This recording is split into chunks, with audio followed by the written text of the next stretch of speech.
Story time! So, ayun, habang nagtatatak-tatak ako dito sa paper cups, naisipan ko ikwento sa inyo. Yun na-experience ko last July na sobrang natakot ako. So, bali, simulan ko na nung umaga, bigla akong nagising. Tapos, hindi naman ako usually nagigising ng mga 7 o'clock eh. Kasi, late talaga ako nagigising. Lalo na kung wala namang pasok yung mga bata. Tapos, paano na akong kinakabahan. Tapos, hindi na ako makabalik sa tulog. Eh, bago pala yun, sumasama-sama na talaga yung tiyan ko.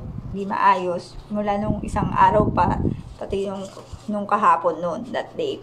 Tapos, around, parang mga 9 o'clock, tumawag sa akin si Daddy. Hindi ko alam, may reason pala kung bakit ang aga ko nagising at hindi na ako makatulog. Parang hindi na ako mapakali. Tapos ayun nga, tumawag sa amin si Daddy. Sinabi niya na nasa ospital daw sila ni Mami. So ako naman, bakit? Ba't nasa ospital si Mami? Tapos ayun nga, nalaman namin na ang bilis nga ng tibok ng puso ni Mami. Palpitate, gano'n. Basta hindi normal, sobrang bilis. Buong magdamag, kaya naisipan na nilang dalhin si Mami sa ospital. Siyempre, sa malapit na ospital dinala ni Daddy, kung saan malapit dito sa amin. So, ayun na nga, syempre, tumawag si Daddy para sana palitan muna siya sa pagbabantay kasi magdamag na nga siyang hindi nakatulog dahil sa pagbabantay sa tibok ng puso ni Mami. Kasi umaga lang sila nagpunta ng ospital, umaga. Ako lang naman yung available kasi wala naman akong trabaho. Nagtitinda-tinda lang naman ako. Choice ko naman kung makapagtinda ako hindi, di ba? Yung kapatid ko kasi may trabaho siya. So, nung nagpunta na ako sa ospital, syempre, nagmamatapang ako.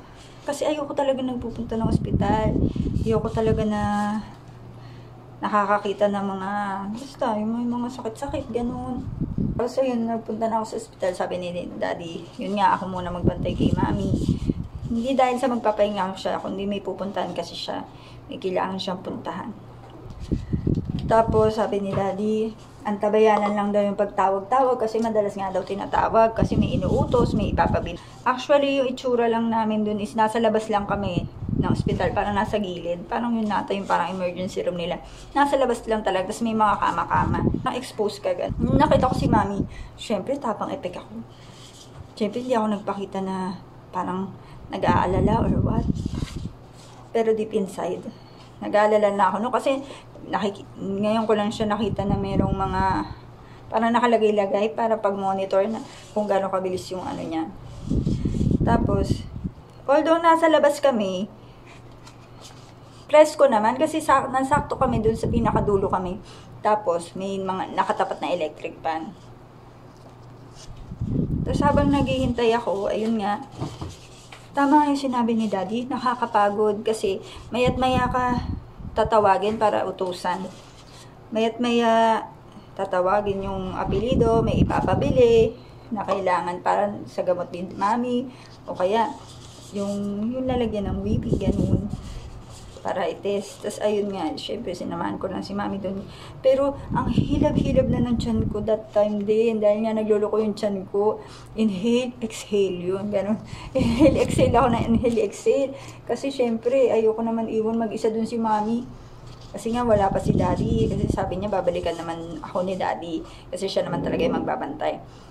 So, nung bago pa ako makabili ng kung anik-anik, pabalik-balik kasi ako paiba-iba yung binuutos pa isa-isa. Parang gano'n, dalawa, isa gano'n, pabalik-balik ako dun sa pinagbibilan. Tapos, biglang yun nga, dumating yung doktor. Sabi, kailangan na daw i-admit si Mami. Kasi para ma-monitor nga maigi. Tapos, sa isip-isip ko naman, oo, siguro, i-admit na si Mami kasi nakakatakot. Ang bilis talaga, halos doble ba? Basta, ang alam kong normal is nasa 90 ata, na gano'n yung bilis. Tapos yung kay Mami is umaabot ng doble. Parang gano'n. Sabi ni Doc, admit na natin. Tapos si Mami, ayaw niya magpa-admit. Siguro inisip niya yung gastos, yung ganyan. So, sabi ko kinumbinsi ko si Mami na, ayun nga, magpa-admit na siya. Tapos sinabi ko, sige po Doc, papa-admit na po. Tapos, ayun, waiting kami. tagal din namin naghintay. Sabi ko, i-admit ka pa ba? Kasi parang hindi na tayo binalikan. Ganun, kaya nangangapa din ako. Maya-maya pumunta na yung may parang pumuntang nurse. Ganyan, pinapill up na ako. Kaso, syempre ako, may mga anak din ako inaasikaso.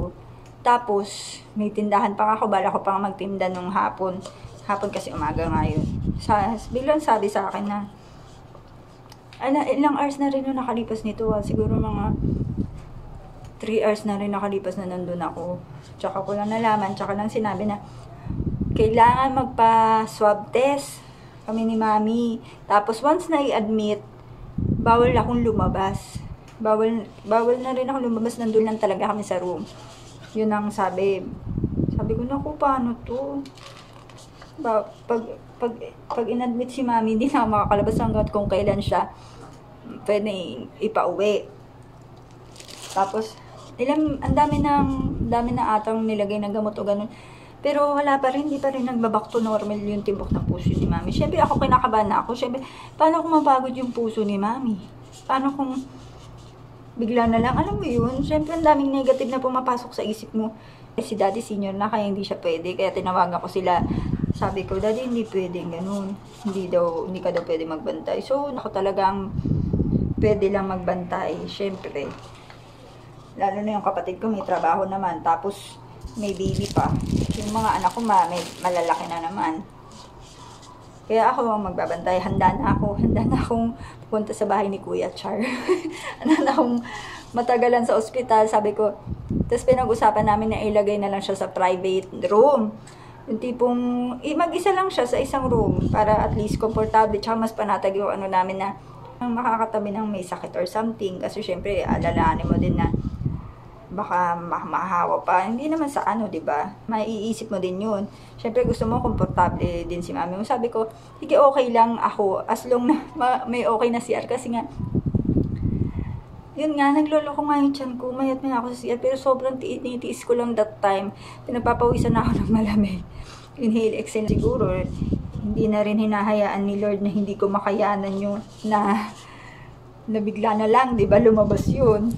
Yung, you know, kasi yung CR doon, tulad nga nung pinatest yung Mami sa CR, syempre, public siya, hindi maiwasan madumi or what, paano kung doon ka pa mahawa, diba? Tapos, ayun nga, maya-maya nung nagpirma-pirma na ako, ganyan, hinano ko na yung mga kailangan, mga ID, ganyan, kasi hindi na ako lalabas once na sinwab ako. Actually, kung isaswab ako, first time ko yung iswab. First time ko ma-experience yung gano'n. Maya-maya, sabi, ay wala po tayong private room. 6 lang pala, 6. Sa isang room, 6 kayo sa ward. Sabi ko, ay ganun po ba? Iniisip po namin is, ayun nga, private para mas komportable saan. Kasi ang tagal na rin namin dun sa labas. Nasa labas kami kung ano-ano na yung nakikita namin. Meron pa akong nakita yung kailangan talaga pa nasa ospital ka, malakas ang loob mo, maano yung emotion mo. Kasi ako sa totoo lang, mahina ako, iyakin ako, ganyan. Pero that time talaga, hindi hinayaan ni Lord na magpakita ako kay Mami na mahina ako. Kasi syempre, ayoko naman, hanggat maaari, pipigilan mo yung pag-alala mo, yung pag-iyak mo. Kasi kahit naiiyak ka na, bawal. Kasi ayaw mong pakita syempre, ayoko mapakita kay Mami na kasi baka lalo siyang, di ba? Ayun, may nakita pa ako, katabi pa namin, halos, oo, katabi namin, pagkadala dun, ayun na, madami ka makikita sa ospital na nakakalungkot talaga, o nakakapagpaalala. So, tinawagan ko yung kapatid ko, sila Daddy, sabi ko, wala daw private room, paano to, baka hindi ko makaya, J-blocks na ako. Super inhale, exhale na lang ako, naisip nila, ilipat na lang daw nga ng ospital. Sabi ko, saan naman ililipat ng ospital? Ayun nga, ang tagal ng diskusyonan, hindi pa namin alam kung ano. Actually, anong oras na kami nabot yung lakpas lunch na. Alam mo yung naghahalo, yung nagloloko na yung tiyan mo, pero nagugutom ka at the same time.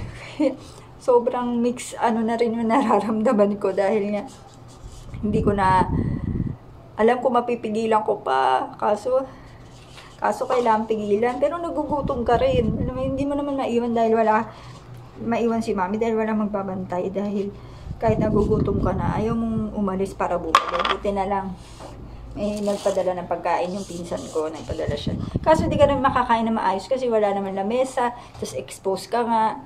Nakasubo-subo lang ako, ganun. Tapos nung after nung sinabi nga namin, lilipat na lang po ng ospital. Tapos parang sinabi nung nag-aasikaso nga sa amin na mag-sign daw ako ng waiver. Nakatunayan na kami yung nag-request na ilipat ng ospital si mami kasi nga para wala silang pananagutan. Sabi, sige, napag-desisyon na ilipat nga. Tapos, yun na, nagperma-perma na ako ng waiver. Tapos kinausap ako, please. Kinausap ako na nag-aasikaso. Please po, diretso nyo po sa ospital. Hindi po porket mukhang maayos si mami, iuuwi nyo na ng bahay.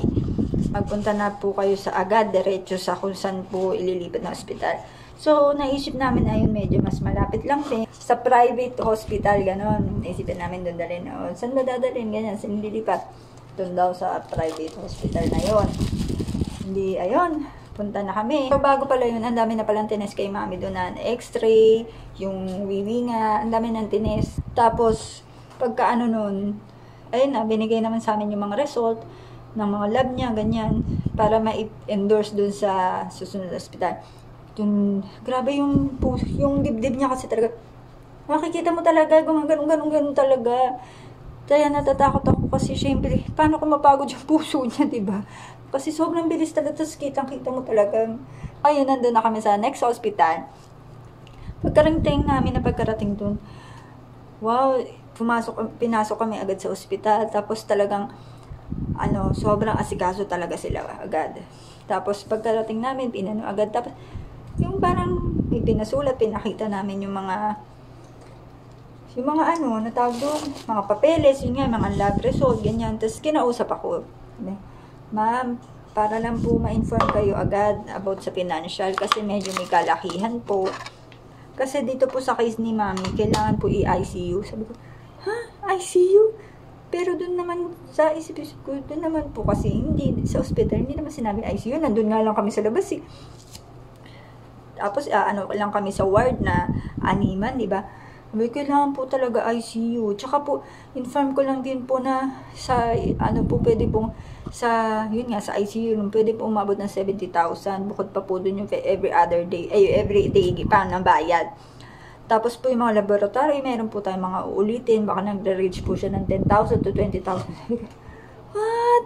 If ever abutin kami dito ng mga 100,000. Pero nakikita mo, inaasikaso na nila yung mami mo.